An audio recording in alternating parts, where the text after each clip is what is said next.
Okay, let's get started. Welcome to the Symposium, Anti-discrimination Policies and Practices in Times of Black Lives Matters and COVID-19. And we're comparing two partner provinces in Canada, the province of Ontario, and in Germany, the Land of Baden-Württemberg. I should note that this symposium will be recorded for the next hour and a half, and we will post it on the RCIS website soon. My name is Harald Bauder. I'm the director of the graduate program in Immigration and Settlement Studies. And I'm going to introduce the panelists in just a bit, but I just want to tell you the two reasons why we are organizing this symposium. First, of course, COVID-19 and Black Lives Matters have occupied the news for the last, over the last 12 months, like no other event. So it's very important that we talk about this. And secondly, Ontario and Baden-Württemberg have been partner provinces for quite some time now. So we thought it's a great idea to compare notes in respect to anti-discrimination policies and practices, and have an exchange of how the provinces are handling the issue. I also have a co-organizer and co-host, Max Bernlochner, and I'm just going to hand it over to Max. Yes. Please. Good morning to all of you in Canada. Good afternoon to all of you in Germany. We are very happy to have this meeting together with people from RCIS, from Ryerson. I was lucky enough to go to Toronto 2 years ago. So I was a guest researcher for 3 months' time. And there I met a lot of nice people. And from these friendships from then, we got an idea to continue working together and to try to find some matching ideas. And we are proud to present you our way of doing anti-discrimination work in southwestern Germany's province, Baden-Württemberg, because we have a unique approach to organize anti-discrimination. It's not perfect, but it's, I think, really good. And I'm happy to have two people from our small province who will tell you about this, Nina and Julia, and also Lara, the third one, who is not member of the government, but who is a member of an NGO, will present you a really good approach in some minutes' time. But now, I'm curious if our official person will deliver a speech to us. Harald, do you know about it? Well, I know about it. He's supposed to be here. We are supposed to get a short welcome by the Consul General of the Federal Republic of Germany, Mr. Thomas Schultze. Unfortunately, he's not here yet. Maybe we can bring him in later when and if he can join us. But for now, I suggest we just move ahead in our agenda. Skip over that and move on to the slides. We want to provide the audience and the panelists with just a quick comparison of the two partner provinces, and we have prepared a few slides. There they are. Okay, so these are the two provinces. You see the two maps where they're located. Ontario has around 14 million. I think in the meantime, it's closer to 15 million people. It's very, very large in terms of geographical size, in terms of its area. It's much larger than Germany, the whole country. Because of that, the population density is quite low. But I should also say that most of the population concentrates in the very south of Ontario. So there are very different regions within Ontario in terms of population density. So the numbers here are maybe a bit misleading, but it's also a great deal of diversity in that context and population density. Some areas are quite dense, some of them are much less so.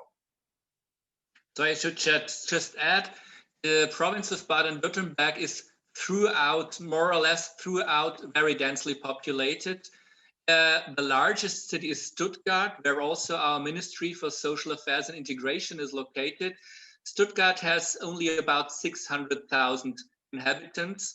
is famous for car manufacturers, Porsche and Daimler, but and a lot of techniques, engineers, and so on, engineering. But there are a lot of smaller cities like Heidelberg, Mannheim, Ulm, and so on, all between 100,000 and 200,000 inhabitants. And you won't find many regions where there is no village every 3, 4, or 5 kilometers. So we'll find people everywhere. And that's the reason why we try to base our anti-discrimination work on a countrywide level. So we try to get a connection with every person in Baden-Württemberg. Okay, next slide, please. In terms of immigration and asylum claimants and refugees, almost a third, 29.1% of inhabitants in Ontario are immigrants. The numbers here for the asylum claimants, the Ontario numbers refer to refugees arriving in Ontario in particular years. So that includes not only the in the country asylum claimants, but also refugees who are arriving. You see that the numbers between the years 2015, 16, and 19 have been increasing from just under 20,000 to almost 40,000 in the last 5 years. And if you look at the Baden-Württemberg numbers, we tried always to find numbers that match the Ontario numbers. So we only chose the number of immigrants who have a personal immigration experience. Normally in our German context, we talk about people who have immigration context in their families. Here it's a bit more than 20% who personally immigrated to Germany during the last 50 years. If you have a look at the asylum claimants, it's very interesting to see how numbers changed during the last 5 years. We had a lot of asylum claimants arriving in Germany in 2015 and 2016. It was almost 1 million a year. And Baden-Württemberg always gets about 13 or 14% of the overall asylum claimants to Germany. It's just an exact percentage for every province in Germany. But you see that numbers dropped to a large extent. So we began with much more asylum claimants in 2015 in comparison with Ontario, but now it's a number of about 10,000 asylum claimants in 2019, and the 2020 numbers, we have them already, they have even dropped below 7,000. So you can see the European Union is fostering its frontiers, and now we have a very little number of asylum seekers in European countries. Next slide, that's okay. What's shown on this slide here is the largest immigrant groups. So of all immigrants by place of birth, and about just under 10% of all immigrants coming to Ontario are from India or were born in India. Around 8.2% in China, then just around 7% in the UK and 6% in the Philippines. And then there's a range of other immigrant groups. So it's quite diverse. I should also mention what's not on this slide here is an indigenous population. Of course, they're not classified as immigrants, but it's a significant population in Ontario, especially a population that also experiences discrimination. So in our discussion, that would be very important to consider as well. Max. If you look at Baden-Württemberg, we see there is no country common. When I went to Canada, I experienced that most immigrants who move to Canada now are not from Europe. That's important for our German participants in this symposium to hear. In Baden-Württemberg, we have lots of people who have their roots in member countries of the European Union, which are, for example, Italy, Poland, Romania, Greece, Spain, the Czech Republic. Lots of people who moved to Germany from countries in the former USSR. And we have also a long tradition of letting people into the country since the 1950s and 60s from the Balkans and from Turkey. So that results in a bit, next slide please, in a differently organized setting concerning religions in Baden-Württemberg. If you see on the right-hand side, you see the number of Christians is quite similar in Baden-Württemberg as it is in Ontario, but we have a bit more Muslim percentage, and on the other hand, more or less a very, very little number of Jewish people. Overall, it's about 7,000 Jewish people being organized in Baden-Württemberg. They are very very organized. You see them in public. They have schools and universities, but the number is actually very low. And also with Hindus and Buddhists as well, numbers are not very, very large. We have a large part of our population which has no religious affiliation. Okay, that's some very interesting parallels to Ontario in particular, in that the majority is Christian, and there's a large share of the population that does not affiliate with any religion. And then in terms of the minority religions, if I can say that, there are then Muslim religion, Hindu, Jewish, but also indigenous traditional religions and belief systems, and then followed by Buddhist. That would be just a short introduction, and I think, if I'm not mistaken, we have another guest.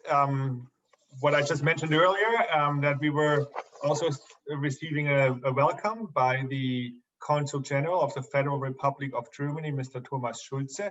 Herr Schultze has joined us now, and I would like to invite him to deliver a few words of welcome.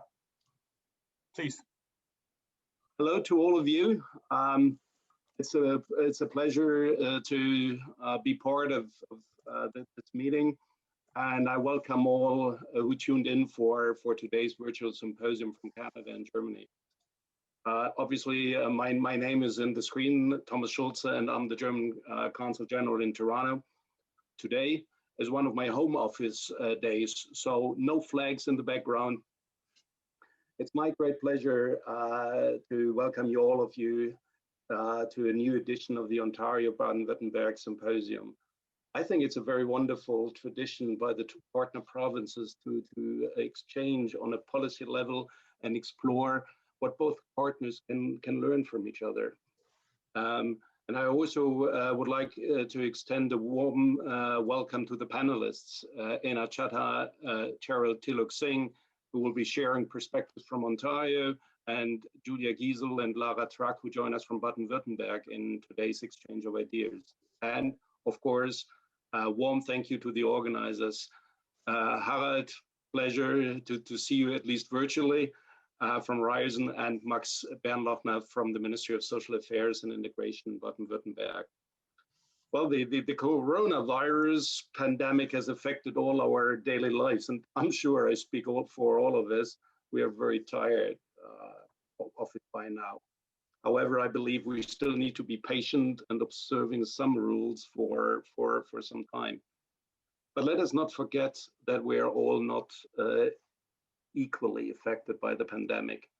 No matter whether you live in Toronto, Stuttgart, or in Tannhausen or somewhere else, the current crisis had a disproportionate impact on the vulnerable and disadvantaged groups in both our societies.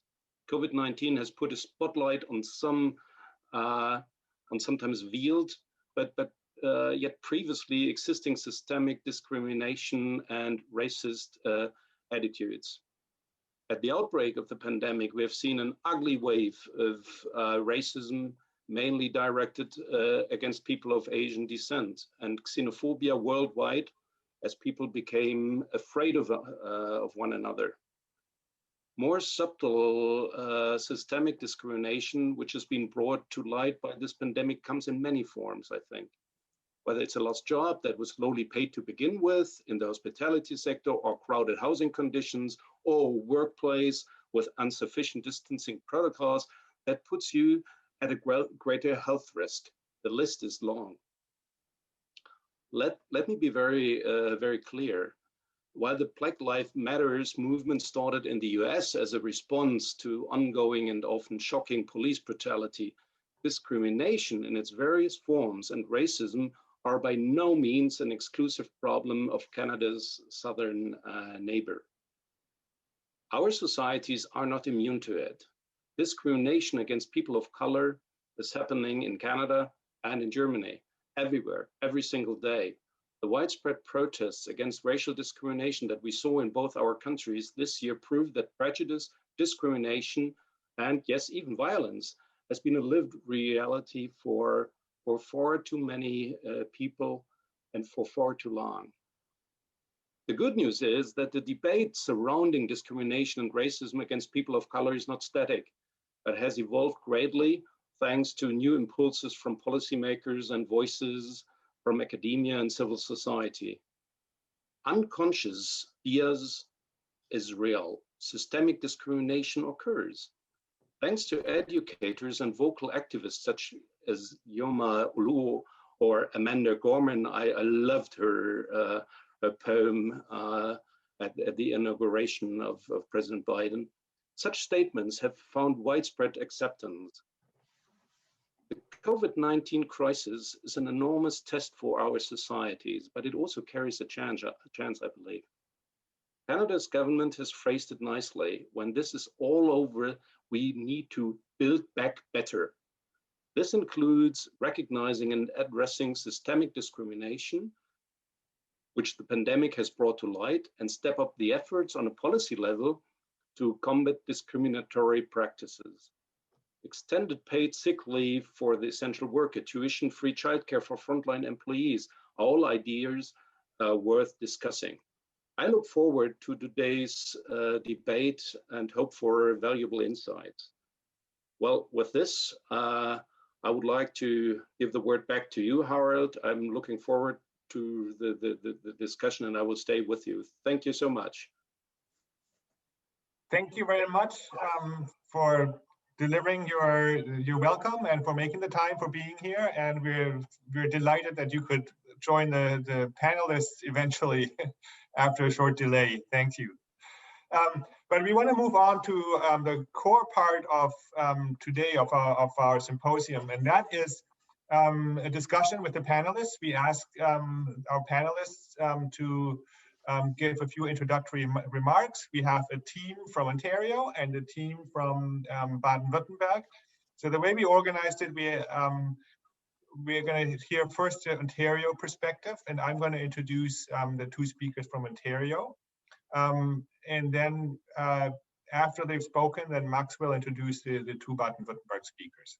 So from Ontario, we have Ina Chadha, who is the Chief Commissioner of the Ontario Human Rights Commission. She was born in New Delhi in India and raised in Brampton in Ontario. She's also a Ryerson alumna, and we're very proud of that. And received then, after graduating from Ryerson, advanced degrees in law from the University of Saskatchewan in Osgood. She is an expert on equality rights and appeared on a number of occasions before the Supreme Court of Canada.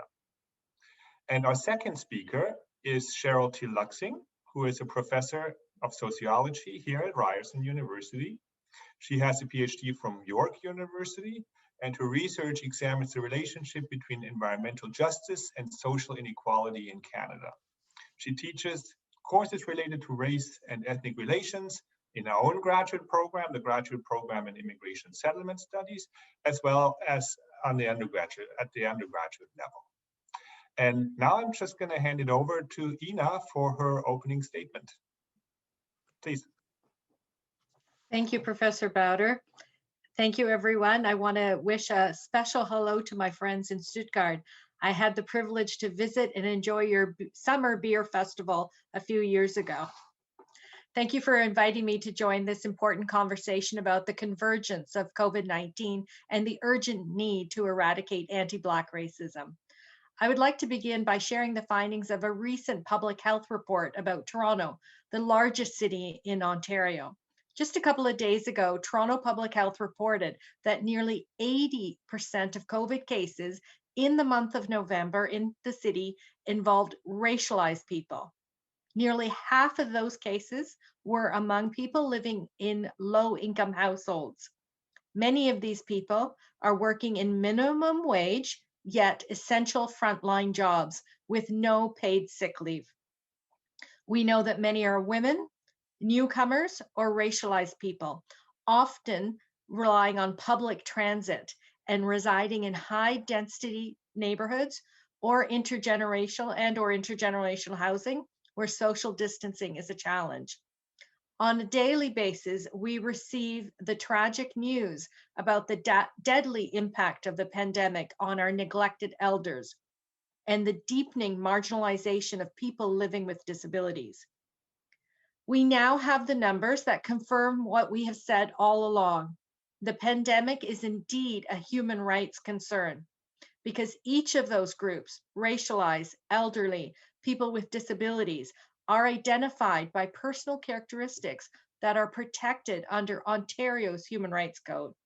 It is through this lens we can see that as a society, we have systematically failed to equitably protect our most vulnerable communities. And how do we know this? Through human rights-based data. When the world first learned about COVID-19, governments regarded the virus as primarily a simple health issue. We at the Ontario Human Rights Commission recognized it as a major human rights concern. As early as July, we published a statement condemning the anti-Asian xenophobia that permeated the airwaves. In the spring, we released 2 policy documents urging the government to adopt a strong human rights-based approach to managing the pandemic. Most importantly, from the beginning, we called on the government to collect disaggregated social economic data on who is affected by the pandemic. However, initially the response wasn't favorable, primarily because of the erroneous myth that the pandemic didn't discriminate.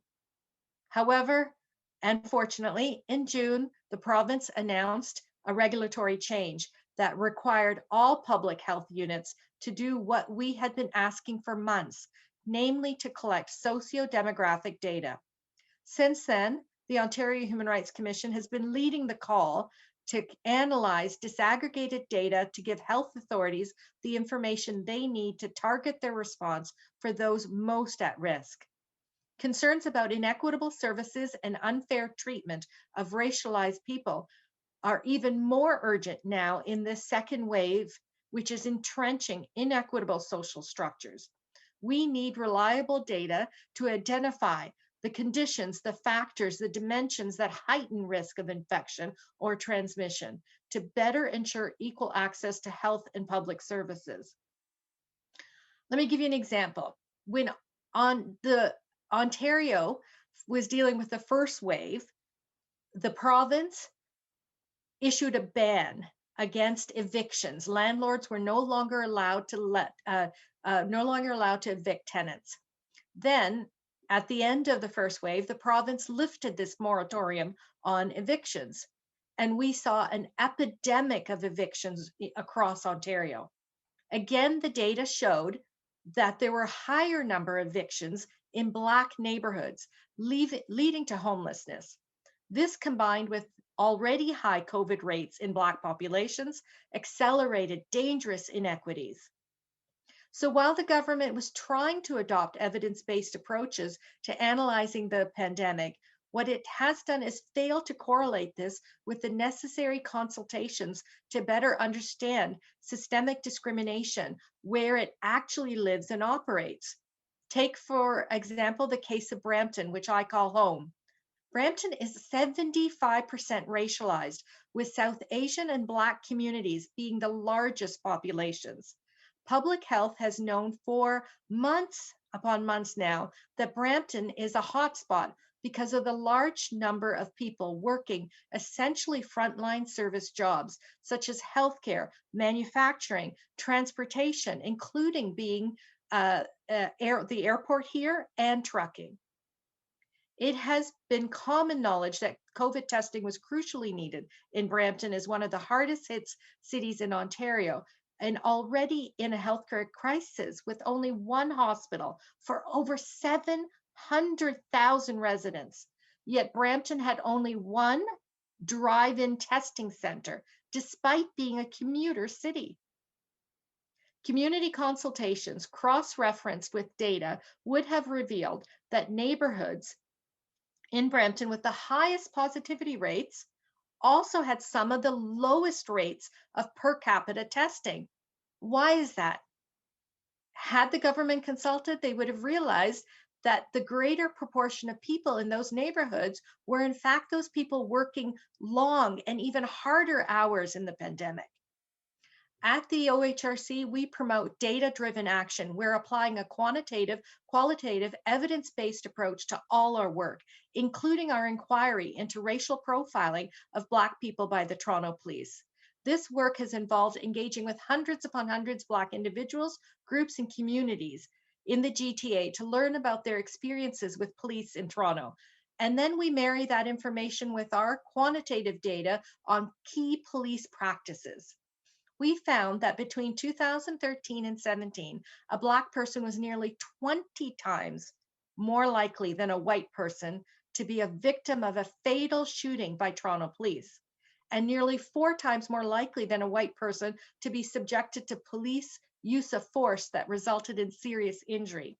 The data not only showed that Black people were significantly overrepresented and being targeted with serious use of force, but also grossly overrepresented in lower use of force cases.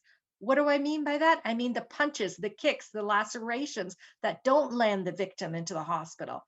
They're grossly overrepresented in being abused that way. These overrepresentations could not be explained by factors such as patrol zones, crime rates, or average income. As I mentioned, in addition to the data, we also conducted extensive consultation with Black community groups and citizens to better understand their experiences. And what they told us was borne out by that data I just referenced. Black people bear the disproportionate burden of law enforcement in our communities. In summary, the important lessons learned are that we must engage with communities who are being affected by the decisions. We must collect data to gauge the effects of those decisions.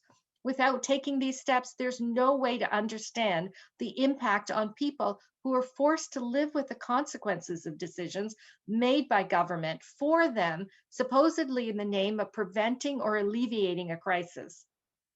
In conclusion, I hope my remarks today have emphasized that collecting and analyzing race-based data has to be placed in the context of lived experiences. Only those with the lived experience are uniquely positioned to identify and draw attention to the indirect and out-of-sight barriers that hold them back or push them down. Only with this backdrop can you be informed and be guided the best way to use the data. Whether it's for combating anti-Black racism and policing or discrimination against marginalized communities trying to survive the pandemic, collecting and analyzing data through a lived lens of human rights provides us with the evidence we need to advocate social justice for all. Thank you so much for having me. Thank you very much, Ina, for these remarks. We have lots of questions for you, but we're going to hold them because we're going to have the panelists giving their introductory remarks first, and then at the end we're going to have 2 rounds of discussions. So we look forward to that, but for now we're going to move on to Cheryl's remarks, please. Is everybody able to see my slides? Okay.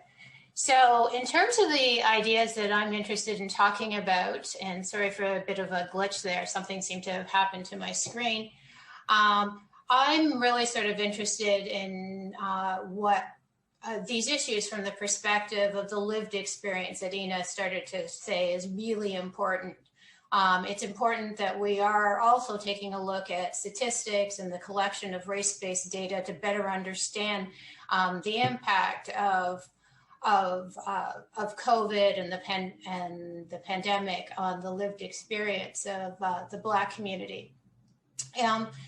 One of the things I started to do as soon as the pandemic started was to collect images and to start to think about the diversity of experiences connected to the Black experience. This image here that I have, and I hope that you're able to see it, highlights two themes that I'm going to encourage you to think about as part of our discussion, and that has been important catalyst for the research that I'm doing that looks at the diversity of the Black experience. As Harald highlighted, within Canada, people who identify as Black within Canada are a significant immigrant group. But it's important to also think about the fact that Blacks in Canada have also been living within Nova Scotia for long periods of time, in addition to people coming from the Caribbean and Africa and other parts of the world. So it's a very diverse community. But as of May 25th, 2020, with the death of George Floyd, a lot more discussion has sort of focused on the Black community. And the whole notion of breathing has been an important symbol to sort of think about what it is that the Black community has always known in terms of issues of exclusion. So we now use the term systemic racism quite a bit more, but these are issues that Blacks have always been sort of aware of. So what the Black community is looking for in terms of things that I'm just beginning to do in terms of a study focusing on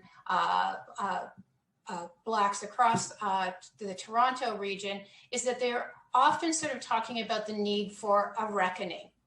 And what they're looking for is something to significantly change. And within the context of Canada, a lot of what is being expressed within the community perspectives and bridging that to policy is a recognition that a lot of times there is this assumption of what I'm going to highlight as being race neutrality and color blindness. And these are things that tend to sort of hide people's experiences of racism. So the assumption that the healthcare system, which is a subsidized healthcare system, which is very maybe different, and I'm interested in the discussion of as to how that compares to my colleagues in Germany. So everyone assumes that because there's a subsidized healthcare system, when they present it to their physicians or they go to the hospital, that they're going to be treated the same. While the COVID pandemic has highlighted that certain groups are more affected, and as a result, the need for recognizing how this plays out in distinct ways. So one of the things that has been an important characteristic has been a spatial analysis. So as was nice enough to highlight, particular parts and particular neighborhoods within the Toronto region have seen that because of the construction of their housing, it has been a lot harder for them to physically distance. So the assumption of race neutrality within the healthcare system is something that is sort of showing its cracks. Also in Canada, we have multiculturalism policy, and a lot of immigrants were drawn to coming to Canada because they assumed that they would be coming to a country that would be fairly open to them, that they would be experiencing a welcome, they would be welcomed in a wide variety of contexts. But as had been highlighted by the various speakers already, what we're seeing is that since so many of them are marginalized as part of the labor market, what has happened then, they don't have the same sort of choices in terms of being able to stay home if they're sick. So policies like multiculturalism doesn't play out in terms of the everyday. And what we need then, and what I'm going to encourage, is a more robust discussion of what policy should be shifting towards. This image here is another image that I've often been highlighting in my teaching and in my discussions of what I've been looking at in regards to the Black community. Because what has come out of the last sort of 8 months or so is a kind of politic. So a politic by which Black Lives Matter, which started in 2013, and over a relatively short space of time, has gone from being a fairly marginalized and almost heavily seen as a kind of an extreme movement to being something that, when we had protests this past summer, people from diverse communities were willing to come out to protest. So when I was collecting photos and doing some documented analysis, it wasn't simply people in the Black community who were willing to come out, recognizing that protests and participating in the Black Lives Matter required people to assume a particular risk. Everybody had to put on masks. Challenges for physically distancing during the protests were also there. But what was highlighted was the positionality and the differences of the issues. So as we see here with the image with the young Black girl, she is articulating the perspectives that needed to be sort of brought to the forefront. And the fact that people in the Black community were very afraid that they were more likely to get it, their abilities to be able to care for other people within their families, and the fact that they were looking to question and ask difficult for significant change. And a lot of this required an engagement with looking at how privilege plays out within institutions. So there's a lot more discussion now about things like white privilege that otherwise wasn't part of the everyday discourse, which brings us to the other young woman who's in this picture. And she's carrying a sign that says, I understand that I will never understand. However, I stand.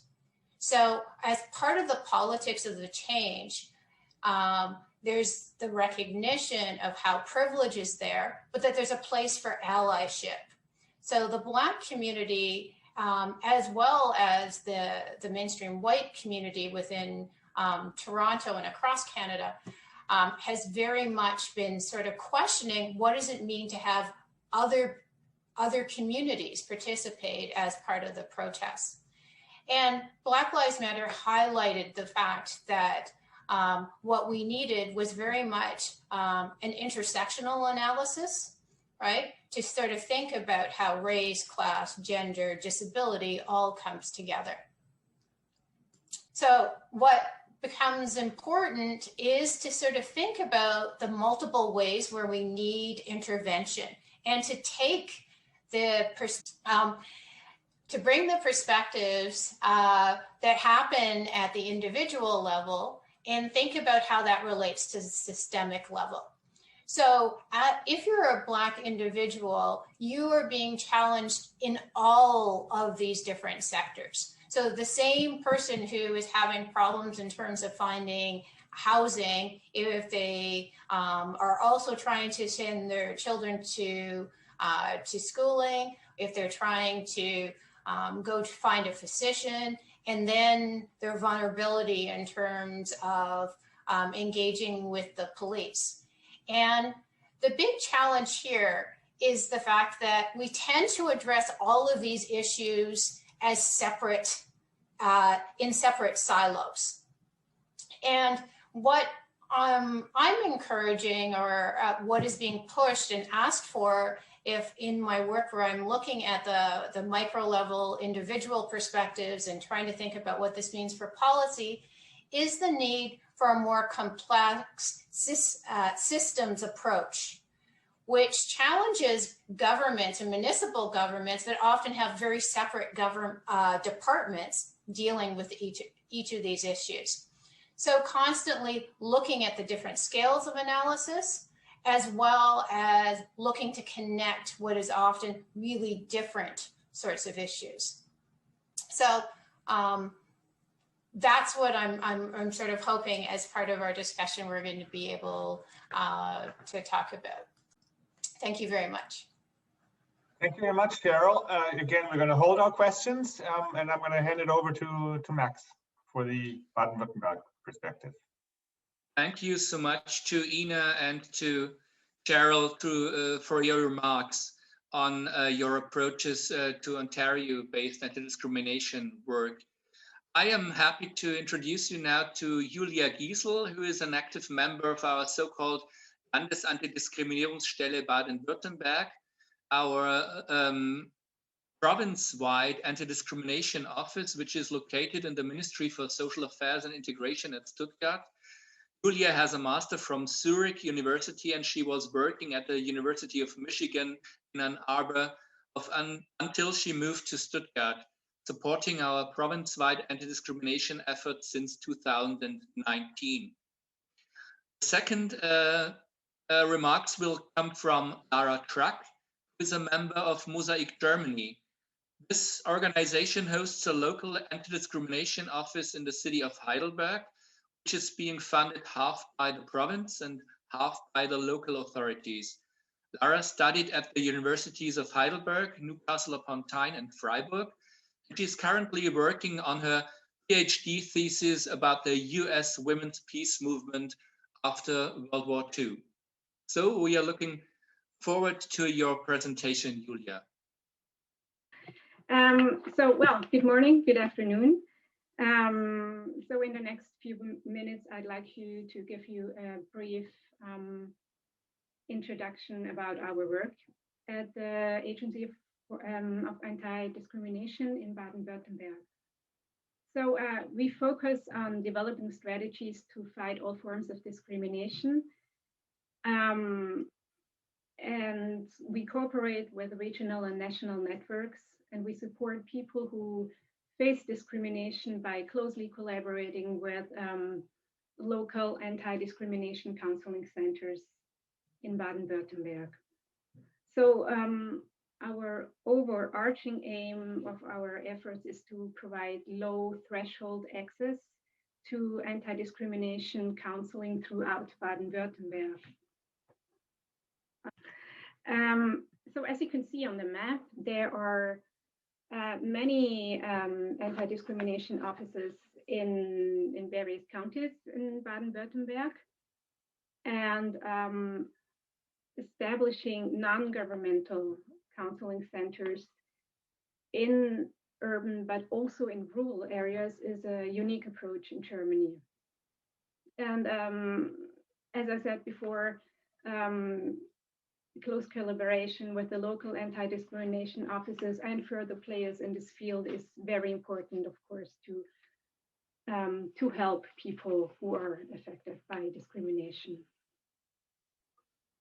So as you have mentioned before, we are also facing several challenges now during the pandemic. And so first, policies which aim to control the pandemic in Germany, for example, lockdown measures, school and daycare closures, disproportionately impact people who are vulnerable to discrimination. As has been mentioned before, people who are affected by racism disproportionately work in low-wage jobs and live in poor and cramped housing conditions without outdoor space, where actually social distancing is difficult. What we have also encountered is that people who, for example, suffer from harassment due to, or homophobic harassment, racist harassment, cannot escape the situation because now they have to work from home, or they cannot meet friends due to curfew regulations or due to social distancing regulations. Now, another very important issue that we currently work on is the mandatory use of face masks. So this is, of course, one of the most effective measures to slow the spread of the coronavirus. However, people with disabilities and chronic diseases face multiple forms of discrimination if they are not able to wear masks. So, for example, they are harassed by other customers in shops or by other passengers when they're using public transport. They are sometimes even barred from entering stores by the shopkeepers on the grounds of infection control laws, because they argue that they have to protect the other customers and their employees from COVID-19. However, this can constitute an indirect discrimination. So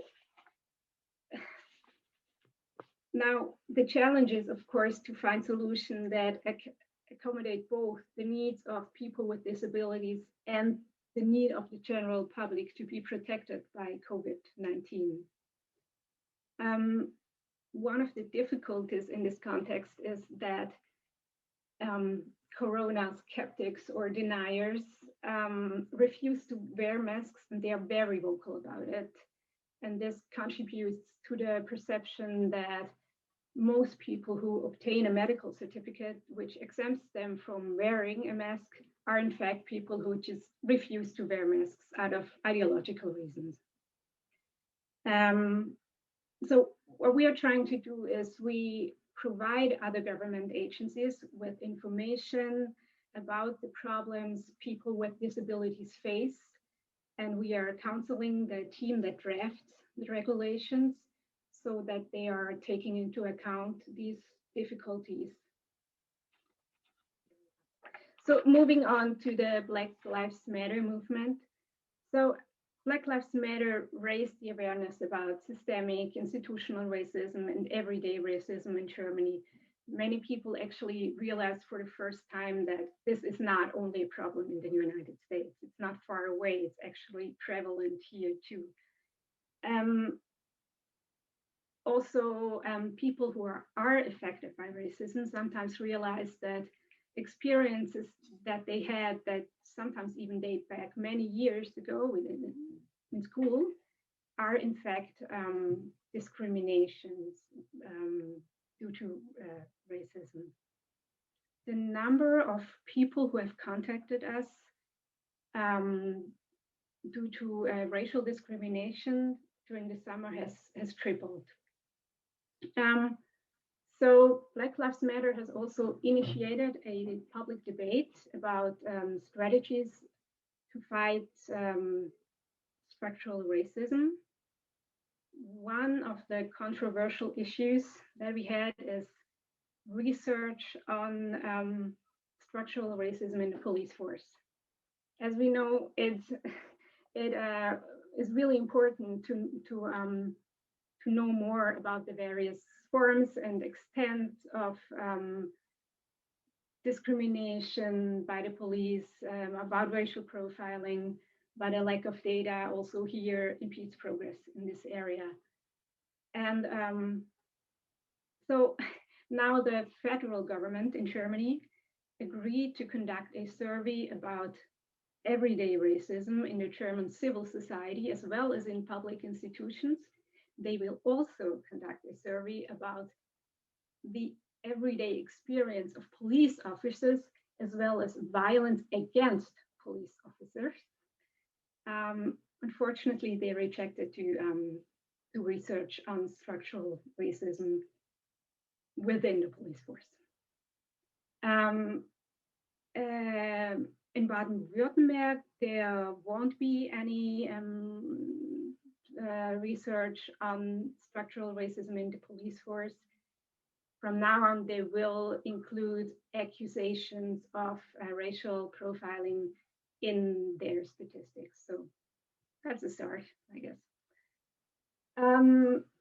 Another very important difficulty in this context is the fact that there is not an anti-discrimination law on the state level. But this is something I think Lara will elaborate on. Yeah, this brings me to the end of this very brief introduction, but I'm looking forward to discuss our work in more detail with you. Thank you so much, Julia, for your remarks. And just before Lara will add some information about anti-discrimination work in Baden-Württemberg, I should add one sentence. We are now in 2 months ahead of our elections, on our province-wide elections. And that is really a difficult situation also for anti-discrimination work, because we realize that politicians are very sensitive concerning mask wearing, concerning anti-discrimination laws and so on. They say, yes, let us change something, but we don't want to lose votes. So they do not know yet what to do. Helping people on the one hand side, on the other hand side, we have economic issues. It's really difficult, and we experience a lot of difficult questions during the last weeks and months. It's a balancing act for this anti-discrimination office and also for our political system. So now it's up to Lara, who is very much experienced in anti-discrimination work in a local office in Heidelberg. Lara, it's up to you. Thanks very much, and thanks in general for having me. I hope you can all hear me all right. If not, now is the time to say so. Perfect, thank you. I would like to, well, I'm going to speak as a counselor, as Max Bernlochner pointed out, not so much from a research perspective, but more from the perspective of, you know, what it's been like working through the pandemic, how the issues that Julia Gysel has already mentioned have affected us, and I'm going to try not to repeat too much of what she's already said. So, right. I want to make 3 points. And I'm going to make them separately, but they're kind of intertwined. So the first thing is actually, the first point is about intersectionality in the counseling process. I think one of the strengths of the anti-discrimination office system that Julia has already described is that they provide a haven for any kind of discrimination. So people who have experienced discrimination because of their sexual identity or because of racism or anything else can come in or call or email, and they will find someone to consult with. Sometimes they will be referred to other specialized counseling services. So I think that is a very easy way to get in touch and to speak about the experiences that they have, and then try and find a way to deal with them. In Heidelberg, the majority of cases actually do revolve around the category of race and ethnicity. So what Julia has said about racial profiling being a topic in Baden-Württemberg, that's not so much what we experienced in Heidelberg specifically, but we've had a lot of other kinds of discrimination that, for instance, at work, that's a typical thing, or in the housing market. What we've seen in Heidelberg too is the connection to the Black Lives Matter movement, particularly in the US, of course, that this has really inspired people, or maybe empowered them to report cases of discrimination based on race or ethnicity. And we've also seen demonstrations here in Heidelberg, which has actually been, well, I was happy to see them anyway. I would like to move on to challenges during the pandemic. So, well, first of all, of course, on a day-to-day level, the counseling process is different now. We used to have people, you know, we used to meet face-to-face, and now people phone or we offer video chat. All in all, I think that people have adapted well to this. I think they're happy to phone in and speak about their experiences. As Julia has mentioned, we've seen a rise in cases of people who are refused services or entrance because they cannot wear a mask based on health grounds or on disabilities. And we definitely want to help these people. But the other thing that Julia has mentioned kind of is a challenge too, because while there are undoubtedly people who cannot wear masks, there's also this movement of people who refuse to wear masks based on political grounds. And some of the segments of this movement are actually made up of people who carry symbols of the extreme right, who combine the current anti-COVID measures with conspiracy myths. For instance, draw on anti-Semitic stereotypes. So while we absolutely do want to support the former, the people who really can't wear masks, we do not want to be made an instrument of the latter. So this is, well, it's a challenge to find a balance or to handle this well, to be able to distinguish between the two. So when we counsel people who've been refused entrance or service, and sometimes quite drastically, it is a bit hard to give advice at times, because while there are regulations, of course, there's also a lot of misinformation going around. So it shows that contacting different places of authority or expertise can bring different information actually. And there's some ambiguity which will have to be ruled out by court decisions. And while there are some verdicts right now, they still don't answer all the questions. So that is one of the challenges sort of on the ground when it comes to these new regulations during the pandemic. I think one of the other speakers has already mentioned too that crisis increases inequality in general. So we've seen a spurge of anti-Asian racism at the beginning of COVID. We've seen that domestic violence has been on the rise, and also that in structural terms that poverty and financial inequality are becoming more apparent. And this kind of brings me to my last point, which is about federalism and legal protection against discrimination. Because the last component, financial inequality, that's quite interesting, because in Germany, the federal legislation that we use most often in anti-discrimination cases, it's called the General Act on Equal Treatment, does not cover discrimination based on class or social background.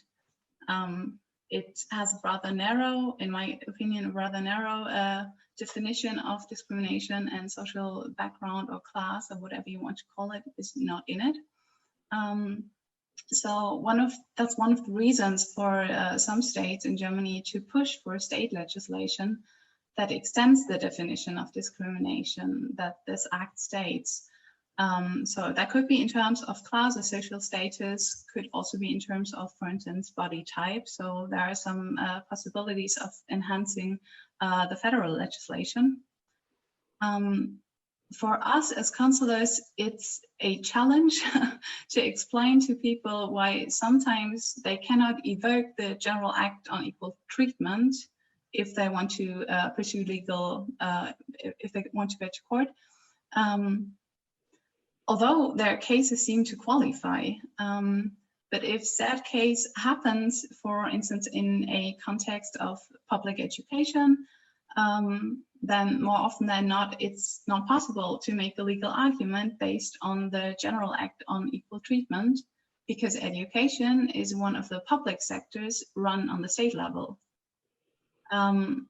So there's a gap in security or in your options fighting discrimination, and there would be a solution to kind of cover this gap, or to improve the situation on the state level. So that's really something that, as we've already heard, we will have elections this year in Baden-Württemberg, and that's really something that we at the anti-discrimination offices are looking upon very closely, very interestedly.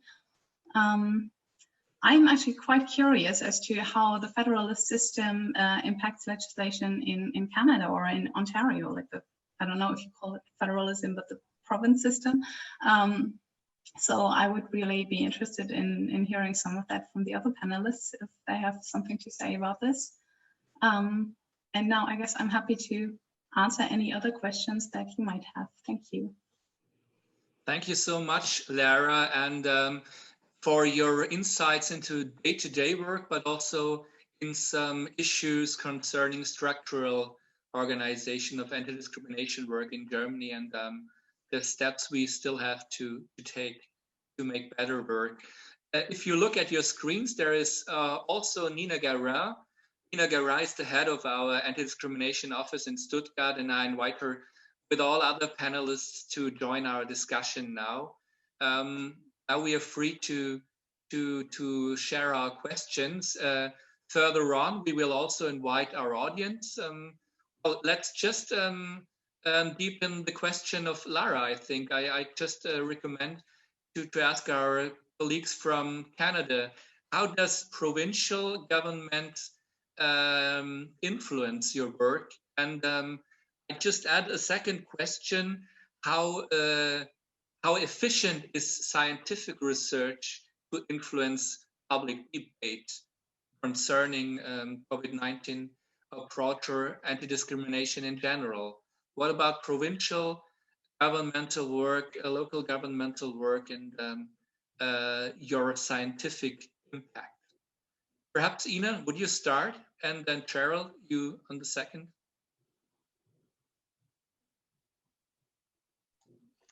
So we have provincial and territorial human rights protections. Each province and territory has its own legislative statutory regime to protect human rights and a complaint mechanism and adjudication body.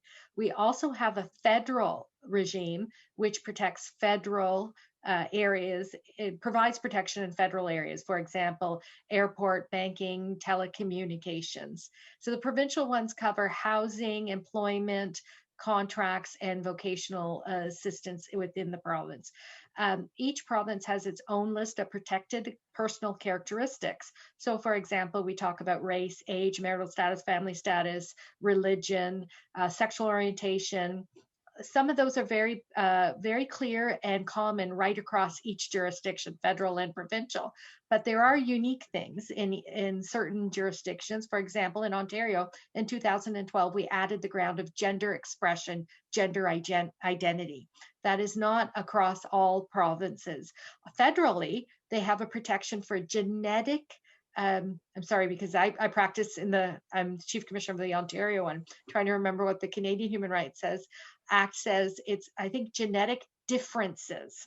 So in that sense, the federal legislation is trying to target and protect people from being discriminated against based on sort of biological markers, DNA. We know insurance companies are trying to curtail insurance based on being able to forecast your disease propensity based on your DNA. Is that answering your question? I wasn't sure if that was it.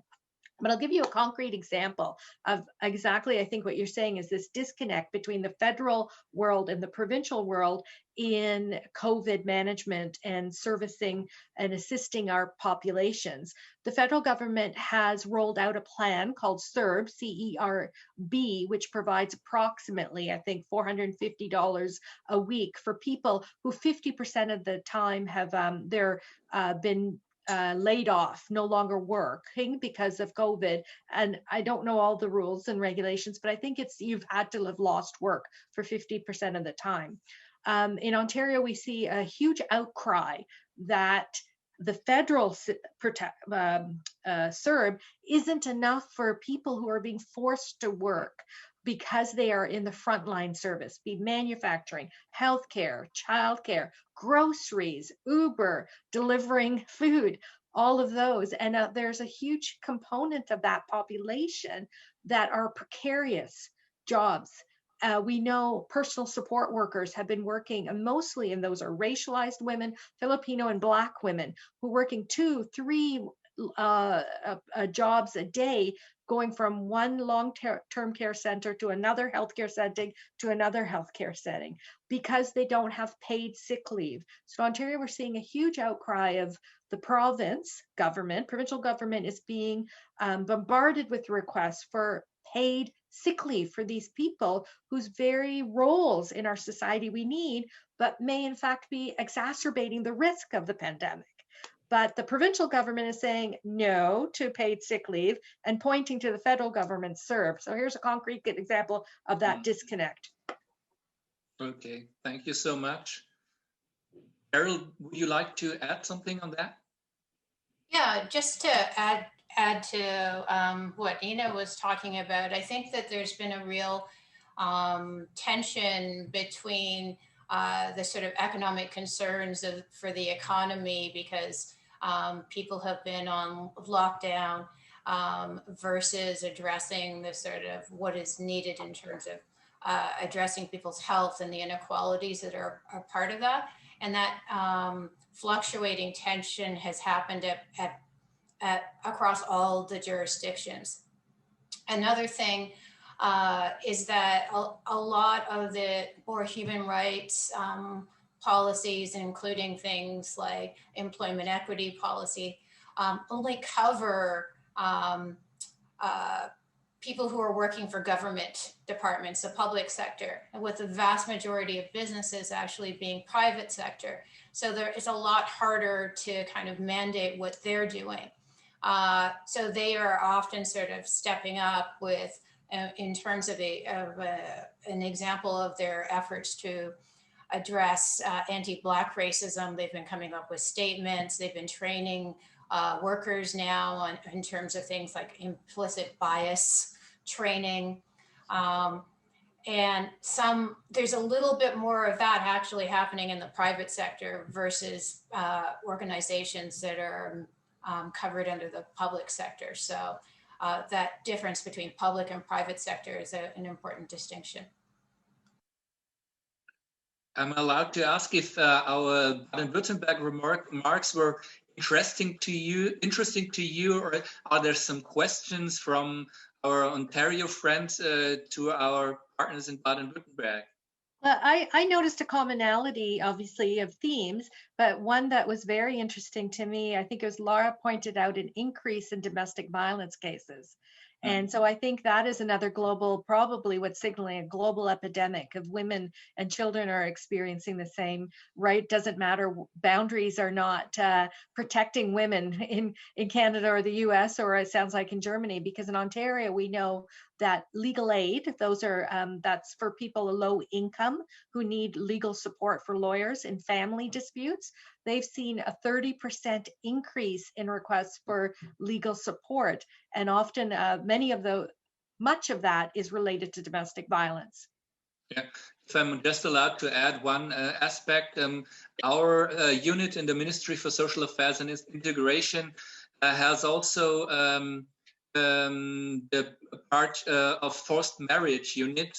That means we give money to organizations who help young women who are endangered by forced marriage. And we do not only see that there are many cases of young women who have many problems to address people who can help them, but also that we lack possibilities to give information to such people, because schools are closed now. They have to learn from home. They have not that much access to computers. They are also victims of several levels. And so all our work in our ministry is affected also on the structural sector. And it's very important to switch very fast to help these people and not to lose them. So you mentioned a very important thing. Perhaps Lara has another idea, or Julia, where we also face a switch of situation. another focus on certain aspects which affect our everyday work. I would just like to remind the audience that you can also ask questions by posting in the chat function. So far, there hasn't been any questions, but please take advantage of that. We only have about 15 minutes, but for now, we're going to move on to Ina, who has a question. Oh, no, I was just going to highlight another commonality that I thought is important to showcase here. Julie had mentioned, and I think Lara too, the movement of anti-maskers. The question, so there's that, you know, because of, you call it, I think Laura, Julie referenced it as a political statement, but the incredible complex situation of people with disabilities who can't wear masks. And we too in Ontario have been trying to navigate that situation. And I just want to put out there for the audience, particularly Ontario folks, we've developed a very sophisticated set of question and answers. I'm putting it in the chat box. You can go online and read how we help store owners, employers, landlords balance this question of mask or no mask with human rights protections and the duty to accommodate people with disabilities. Thank you so much, Ina, for introducing this, because that's also the balancing act we have to face, and that's the everyday work for our anti-discrimination office, also in contact with our minister and the other staff in our house, because it's always nearly every argument concerning face masks has two sides. And I guess another commonality we've talked about is xenophobia. And I can tell you, Canadian statistics are showing that people of Chinese origin, descent, who identify as Chinese, have indicated in excess of 30% increase of harassment since the pandemic. So that means 1 out of 3 people are noting that they're being threatened, pushed, spit on. Mm-hmm.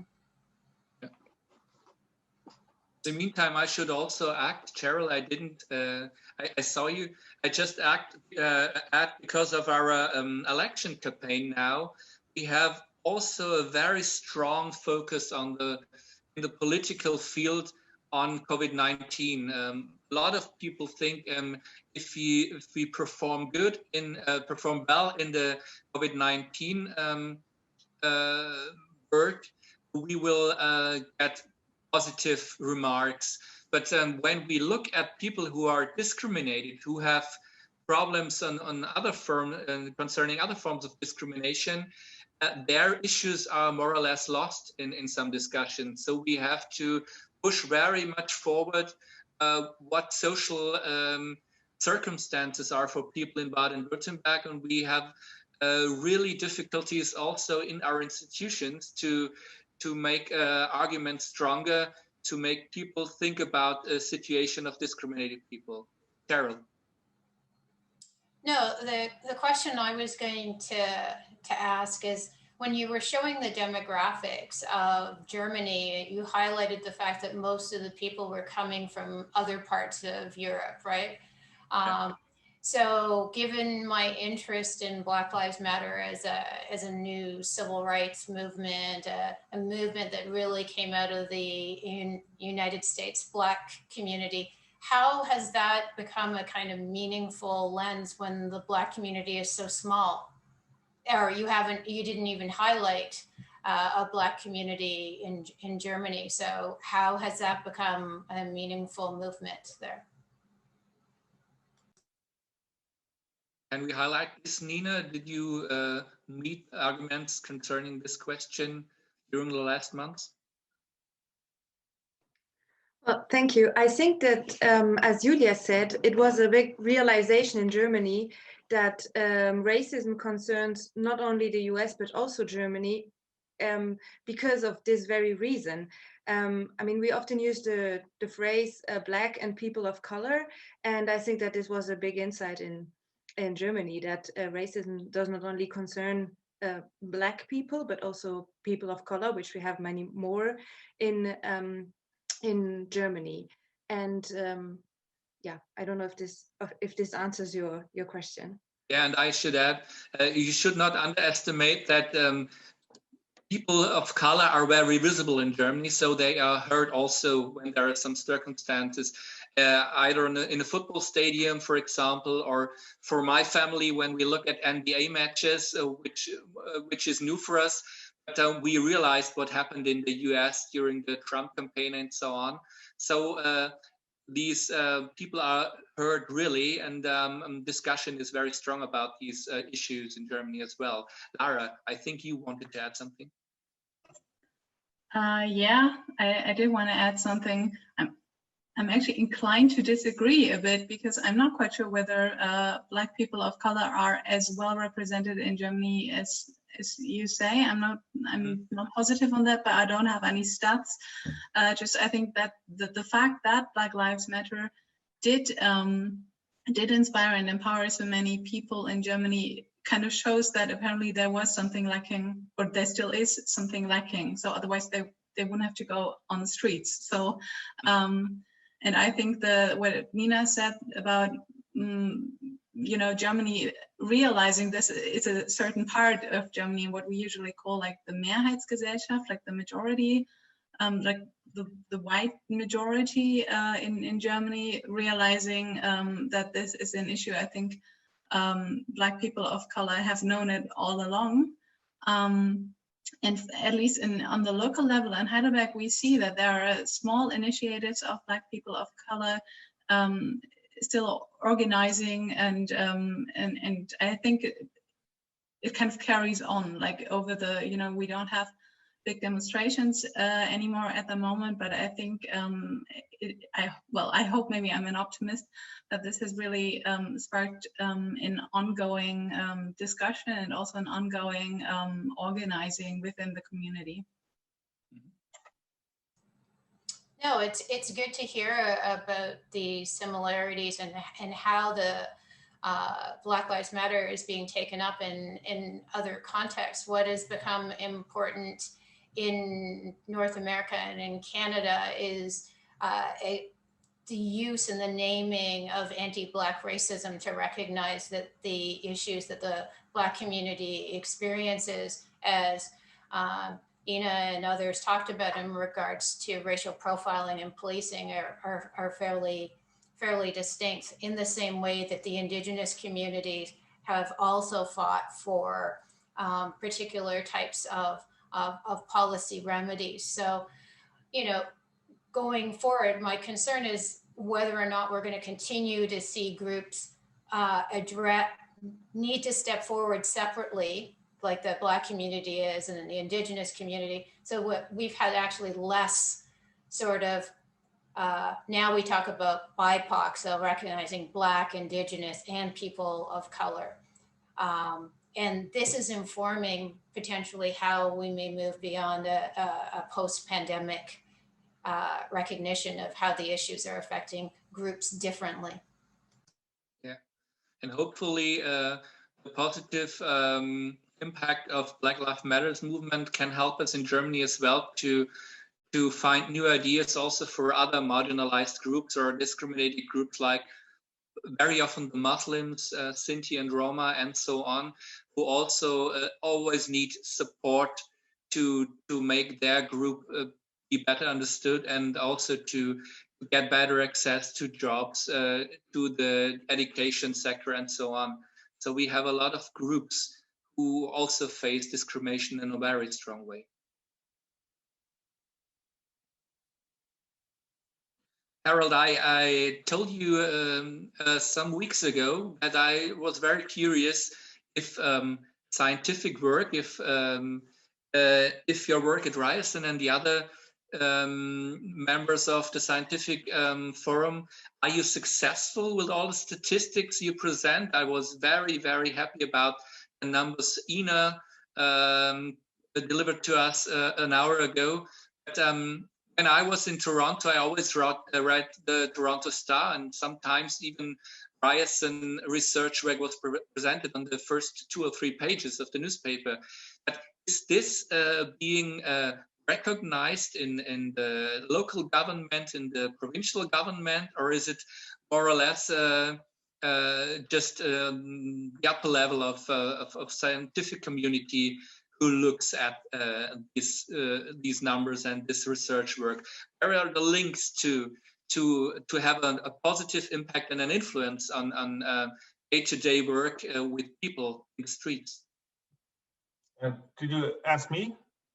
I asked you and also the other people here. Well, I think we do have at Ryerson in particular a very strong connection to policy making, because we have always took pride in being applied. And of course, in the social sciences, this is one way that we can apply our research. I would also probably ask Cheryl to contribute to answering this question, because as far as I understand, you're involved in a project right now on some of these issues. And I do have a question to all the panelists. We are here at a university. We have also in the audience a number of students who are just now thinking about a topic for their major research papers, which is their mini theses. What kind of data would you need? And Ina, you talked about the importance of data, but also connecting that to the lived experience.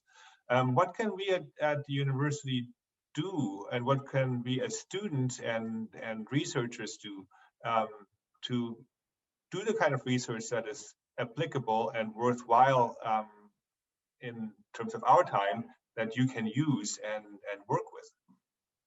But let me move on to Cheryl first. Maybe she has something to contribute about the connections between university-based research and policy outcomes.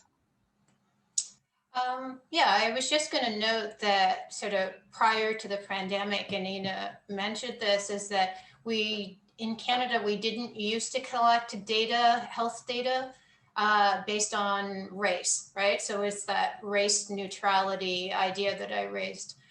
So now every time somebody fills out a COVID form, they have to indicate their race, something that has interested me as a biracial person. You get to tick off multiple boxes.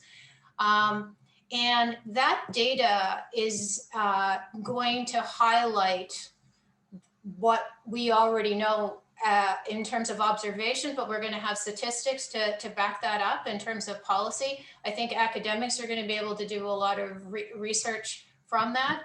And then some of the work that I've been working with other Black scholars has been to make sure that that data is actually in the hands of the Black community, rather than having the government hold on to it, because there were some concerns that race-based data could be used against the Black community or other racialized communities. So the Black community is interested in having data repositories to use it to improve their own community and to look at what sorts of interventions would help to better the community. So the data at this point is being used sort of cautiously to make sure that it's not going to turn around and then be used to sort of stigmatize the community. Just a quick note, we're running out of time. So if you still want to address some of these issues, do it briefly. And we do have a question from the audience as well about anti-Black racism and Black Lives Matter in Germany in particular, how it has influenced conversations about colonization and Germany's historical role in it. Perhaps one comment on this is we have a stronger discussion about giving back artwork to African countries now. I read a lot of articles from Nigerian or Benin representatives who say now is the time to think about giving art back from Berlin or Frankfurt museums, because it's a long history of European museums to host artwork which originally belongs to the country where they were crafted. Lara. Thank you. I just wanted to add something, because that's actually I'm a historian. I do like that question. I think it has the Black Lives Matter movement has enhanced the discussion. And I kind of feel that on the local level, there's a lot of this is kind of where fights are carried out about this, because you're right, on the one hand it's it's the museums, etc., but there's often small things, like you have a restaurant that is called a name that is in a colonial setting or something, and people probably don't even realize that this might hurt other people, but still it's a conversation that has to be had. And in Heidelberg I feel that well, we've just the community has just introduced not the black person, not the black community, but the community as in the local government has just introduced a project about finding colonial roots in Heidelberg. So I'm a bit hopeful for that, and yeah, I think there's still a lot to do. And personally, I think one thing that we would have to do is introducing this a little more in history in high school, for instance, because I don't know, I'm not a teacher, but I think this is something that people ought to learn from an early age on. Unfortunately, we are out of time. It's 11:31. We're going to have to end here. Thank you very much for the fascinating discussion. We will post the video at the RCIS website as soon as we have edited it. This is an initial exchange between the two partner provinces that we have organized at the university and the ministerial level. We hope to do this again and use the momentum to keep going. Also, depending on the kind of feedback that we're getting from every one of you on whether this was successful and we should do it again. I'd like to end by thanking all the panelists and Consul General Thomas Schultze and the Ryerson Centre for Immigration and Settlement, Tierney McDermott, who has organized and brought us here together, has organized everything. That she's done a fantastic job, as well as the RCIS director, Usha George, who has been in the audience. Max, do you still have a final word? Thank you so much, very much to the audience who spent their time with us. Thank you so much, Harald, and let's strengthen our partnership. All the best for all of you. RCIS website for the video, and we'll see you next time. Bye-bye. Bye-bye.